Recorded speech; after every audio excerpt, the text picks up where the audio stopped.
Hai guys, ikut aku yuk cuci mata dulu. Perkara jajan atau enggaknya mah lihat ntar lah. Kalau ada yang super menarik, bolehlah dipertimbangkan. Kalau Ryuseigo menarik nggak ya?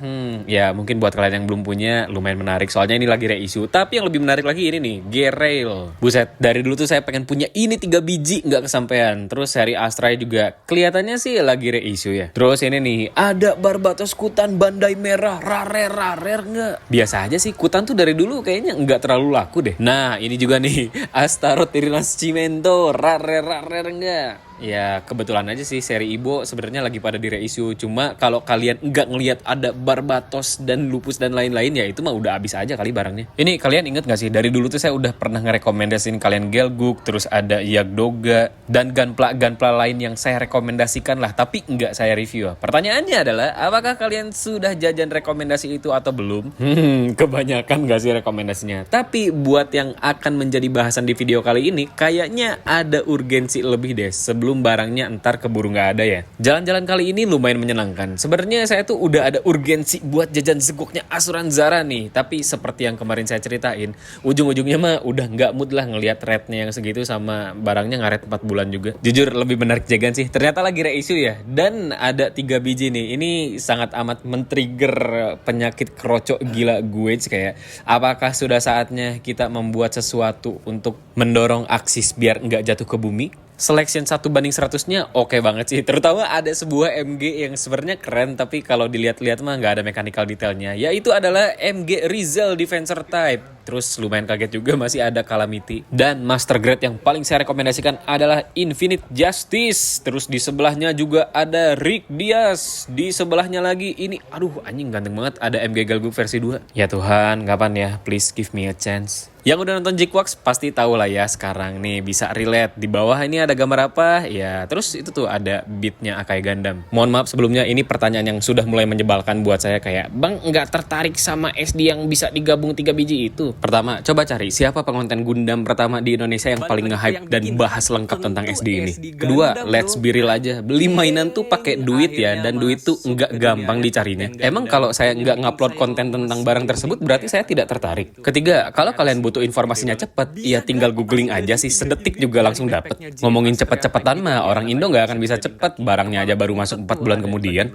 As always nih, iklan layanan masyarakat. Daripada kalian nagih video yang udah pasti nggak akan saya turutin, kalau kalian viewers baru, subscriber baru, yang punya pertanyaan seputar pergundaman, mending tonton semua video yang ada di channel ini. 92% pertanyaan kalian tuh udah pasti kejawab lah di sini Fafi was-wasnya. Akhirnya, perjalanan cuci mata ini selesai dengan saya yang terpaksa beli BB Sensi SD Strike Noir. Dan di video kali ini saya bakal bahas kenapa sih lini BB Sensi series itu yang paling saya rekomendasikan. Jadi zaman saya kecil tuh ini sebuah alternatif kalau lagi nggak mampu beli HGA. Yes, ini SD BB Sensi Strike Noir harganya 600 yen yang rilis di tahun 2006. Sebenarnya seri BB Sensi Gundam itu udah reissue berkali-kali bahkan sebelum logonya Bandai Namco ya. Dan waktu awal-awal saya niktok sekitar 2023an juga selalu merekomendasikan lini seri ini soalnya lagi reissue. Tapi nggak bohong, feeling excited waktu buka kardusnya tuh masih ada banget. Padahal ini mainan belasan tahun lalu nggak sih? Nah, dongeng dulu nggak sih? Jadi, pertama kali saya punya Strike Noir ini tuh tahun 2007, sekitar bulan Mei atau Juni. Pokoknya pas lagi nonton Spider-Man 3 aja. Dan itu pun belinya terpaksa. Jadi, saya tuh udah terpaksa beli SD ini 2 kali berarti. Jadi, di zaman itu tuh ada sebuah event dari department store namanya Gunpla Coaching Clinic. Syarat buat ikutannya harus jajan Gunpla minimal 50.000. Kan nggak ada ya Gunpla gocapan di zaman itu tuh ya paling murah SD yang 70 atau 80.000 harga mall loh ya. Nah, dari semua Gunpla itu yang saya belum punya cuma Strike Noir ini doang. Terpaksanya adalah karena saya udah punya HG-nya kan, ngapain beli SD-nya di zaman itu. Terus kedua, ya mau nggak mau buat ikutan Gunpla Coaching Clinic itu harus jajan Gunpla kan, yang nggak murah loh sebenarnya. Kenapa sih saya tuh sengebela-bela ini nih ikut Gunpla Coaching Clinic yang saya tidak tahu itu artinya apa. Jadi beberapa minggu sebelumnya tuh ada event dari toko mainan. Nah teman saya tuh ikutan karena lagi datang ke sebuah mall itu kayak beneran dadakan banget. Besoknya di sekolah tuh dia pamer 3 Gunpla baru yang saya tanya dapat dari mana. Ternyata semalam tuh dia menang lomba cepet-cepetan ngerakit Gundam. Hadiahnya itu voucher 150.000. Cuma zaman dulu kan nggak ada HP ya, jadi nggak bisa ngasih informasi secara real time. Kalau udah ada Wangsaf mungkin info Sherlock tak parani nggak sih? Nah, makanya di Gunpla Coaching Clinic ini tuh saya kira lomba cepet-cepetan ngerakit Gunpla juga. Dengan ekspektasi si paling gundam dan si paling cepat itu bakal dapat hadiah. Udah aja ya. Terus hari H event semua orang dikasih BB Sensi Astray buat dirakit. Nah, gue si paling nafsu ini langsung motek-motekin part gitu. Langsung dirakit dan saya yang paling pertama beres tuh ngerakitnya. Hadiahnya apa? Tidak ada hadiah, malah dijadikan contoh ini cara merakit yang tidak benar karena tidak pakai alat yang proper dan tidak boleh dipotek-potekin. Ya terus dikasih tahu cara ngerakit Gunpla tuh ada alat potong khususnya, dipotong sisain segini, terus sisa si potongannya itu digunting lagi. Nipper tuh dulu nggak aksesibel loh ya. Kalaupun ada juga yang merek Tamiya tuh di toko hobi sekitar 150.000 ke atas. Kan setara 1 HG ya, lumayan juga harganya. Pokoknya setelah Gunpla Coaching Clinic ini saya jadi tahu cara merakit Gunpla yang benar itu ternyata dipotong ya, sisa-sisaannya itu harus rapi. Ya benar dirapihin, tapi kalau gue pakai gigi sampai SMP, real ini real. Baru punya nipper tuh SMA lah. Nih mau momen literasi rendah nggak? Jadi kan di video sebelumnya tuh saya merekomendasikan kalau kalian mau ngerakit ya cukup pakai nipper yang murah sama cutter 30 derajat. Kenapa saya merekomendasikan seperti itu? Karena dulu tuh di Tikutoku banyak orang yang bangga pakai gunting kuku. Namanya aja gunting kuku anjing, bukan gunting Gundam gitu. Ya jelas buat kuku dong. Kan beda nama alat, beda peruntukannya ya. Meskipun kalau dibilang bisa atau enggak mah bisa-bisa aja. Kalian ngerakit Gundam pakai pisau dapur juga ya bisa-bisa aja. Cuma kan bukan peruntukannya. Terus beberapa waktu lalu di TikTok tuh ada orang tua yang nge-mention saya di sebuah komen kayak Marapole sesat. Ini tuh lucu anjing, kayak damn, literasi di sini serendah itu ya. Nggak tahu ya maksud dia tuh sesat apa dan sumber informasinya dari mana. Tapi kalau mengacu pada video sebelumnya sih itu udah jelas banget ya. Saya tuh cuma ngerekomendasiin 2 nipper antara yang paling murah kalau enggak yang paling mahal, karena itu kan berkaitan dengan kualitas lah. Tapi bare minimumnya itu biar kalian nggak pakai gunting kuku ya beli aja nipper Plato ini yang murah banget kayak cuma 15.000 kali. Yang jadi masalah di sini tuh bukan nippernya, tapi literasi kalian sebagai audiens dalam mencerna konten yang kalian tonton. Terutama buat kalian yang entah masih bocil atau udah gede, mau komentar si paling iye, cerna dulu dong konteksnya. Saya sih selalu nge-reminder ya buat kalian, khususnya buat saya, ya bareng-bareng lah meningkatkan kemampuan berliterasi. Biar apa sih? Ultimate-nya biar kalian nggak punya opini jelek kayak Fadli Zeon. Itu tuh udah contoh konkret struktur dan kerangka opini jelek kayak gitu tuh. Cek aja sendiri, nggak akan saya taruh di sini. Balik lagi ngomongin Storai Kunoharu, salah satu yang saya suka dari BB Sensi series itu adalah struktur perakitannya mirip banget kayak HG. Jadi kalau nggak punya rupiah buat jajan HG-nya nih ya, SD ini masih bisa mengobati lah buat melihat keamazingan kualitas HG di zaman itu. Punya artikulasi, gimmicknya juga setara HG. Dulu tuh perbandingannya cuma sama 1/144 biasa ya, yang matung nggak bisa gerak ngapa-ngapain. Terus biasalah ya, ntar tuh pasti ada yang nanya kayak, Bang, mending mana BB Sensi? Nggak ada mending-mending. Bagus semua, mau dari Stargazer yang paling baru sampai yang paling tua, Strike sekalipun itu bagus. Dan bagusnya, BB Sensi series itu bisa dibilang geng-gengannya komplit gitu. Cuma ada 2 nih, Buster sama Saviour doang yang nggak dibikin SD-nya. Itu lumayan menyebalkan sih, masih gatel sampai sekarang. Tapi surprisingly dan untungnya, trio Phantom Pain di Seed Stargazer sama SD Stargazer-nya tuh dirilis jadi BB Sensi.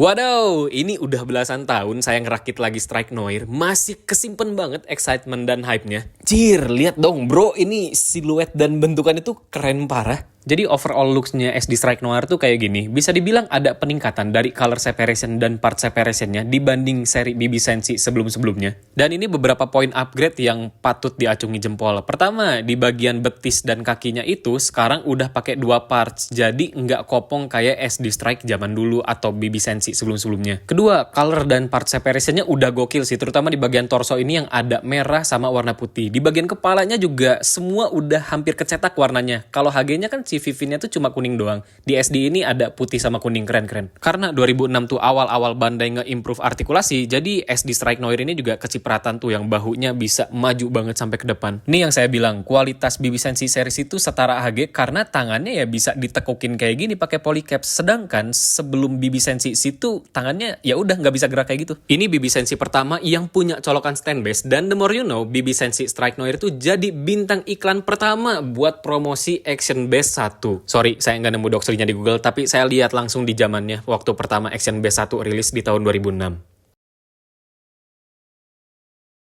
Tadi udah lihat kan, kalau overall looks-nya Strike Noir tuh sangat amat oke sekali. Nah, di sini ada beberapa gimmick kecil yang saya suka. Beam rifle shorty yang kayak handgun ini bisa ditaruh di samping side skirt, terus beam rifle-nya bisa ditaruh di belakang, sama weapon yang ada di backpack-nya tuh bisa dimainin semuanya. Mainin dari yang paling ikonik dulu. Jadi ciri atau identitasnya Strike Noir nggak sih kalau pakai pistol kecil kayak gini? Jujur lumayan kaget sama kualitas si beam rifle shorty-nya ini karena nggak ada kopong sama sekali. Entah karena partnya emang tipis atau emang moldingnya lebih bagus aja. Zaman Gundam situ ya, kalau masalah perweaponan kayak selalu ada aja gebrakannya. Dan kerennya tuh selalu mendefinisikan karakter tersebut gitu. Sama kayak Strike Noir yang pakai handgun kecil ini kan Strike Noir banget ya.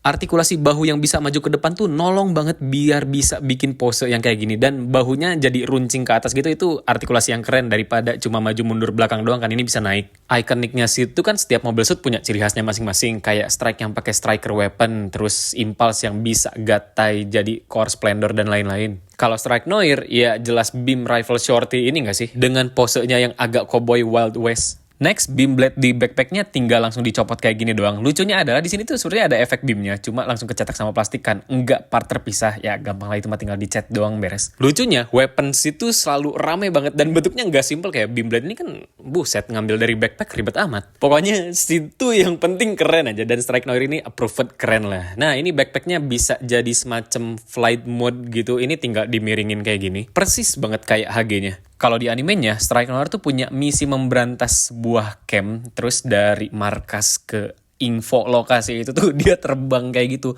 Mungkin kalau strike biasa kan harus pakai ail striker ya, biar bisa terbang stabil di langit kayak gitu. Ini Strike Noir udah tinggal langsung terbang gitu doang. Sambil megang dua beam rifle yang mungkin kalian udah familiar sama bentuknya. Ya, ini beam rifle-nya duel. Jadi awal-awal saya punya SD Strike Noir tuh nggak ngerti kenapa dikasih beam rifle-nya duel ya, padahal di HG-nya nggak ada.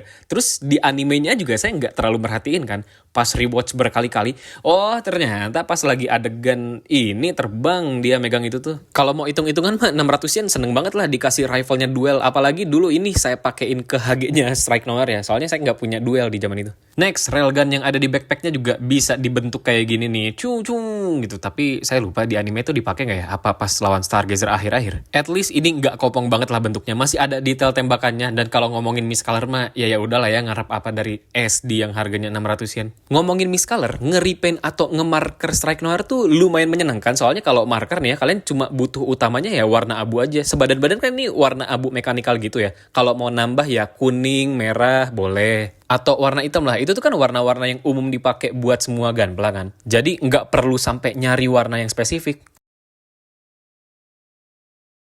Dan ini dia perbandingan dengan Strike Noir yang saya punya dari tahun 2007. Nah ini nih kenapa saya terpaksa beli Strike Noir untuk kedua kalinya. Karena pas saya ngecek Strike Noir saya yang lama, bahu sama banyak partsnya tuh hilang. Ini lumayan menyebalkan. Ya emang saya juga sih yang jorok naruhnya, hehe maaf. Tapi dari sini kelihatan kan beda banget warnanya. Iyalah orang saya markerin tuh semuanya diwarnain abu-abu. BTW ini tuh puder karena saya rendam di rinso ya. Kalau warna aslinya sih warna ganda marker abu biasa aja. Butuh berapa bukti konkret dan valid lagi kalau Marapoles Zerotsu tuh bukan pegundam rewel yang nggak ada warna atau nggak ada stiker tuh. Ini gundamnya jelek warnanya.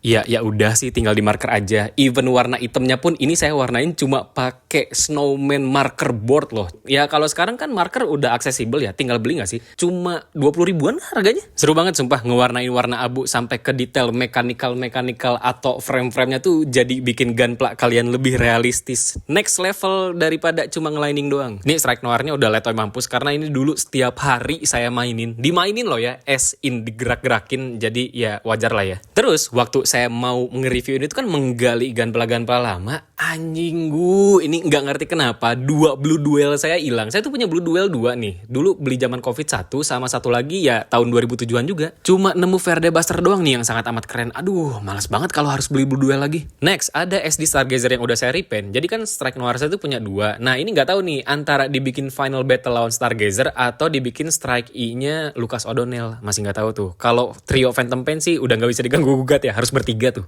Next, side by side bareng BB Senshi Strike, pentolan pertamanya seri Seed. Beda kualitas atau enggak? Jelas beda lah, terutama di color dan part separation. Kalau overall looks sih enggak ya, sama-sama keren kok. Dulu sebuah privilege loh, bisa masangin part dari gunpla lain. Salah satu yang paling bisa di otak-atik tuh ya ini, striker weapon system. Jadi, apakah perasaan kalian sudah mulai terbakar buat jajan trio Phantom Pain Seed Stargazer? Saran saya sih ambil ya, mumpung reissuannya masih ada yang versi pretel. Nah, versi yang seset Stargazer itu tuh relatif lebih mahal karena udah ada penyesuaian harga dari Bandai yang udah pernah saya bahas itu loh. Yang satuannya kan 600 yen, kalau yang seset itu 3200 yen, berarti satu bijinya 800 yen. Lumayan kan? Apalagi kalau di Indo kena rate kali 165, mungkin lebih ya hehe aja. Terima kasih banyak ya yang udah nonton video ini sampai akhir. Sampai jumpa di video berikutnya. Dadah dadah dadah.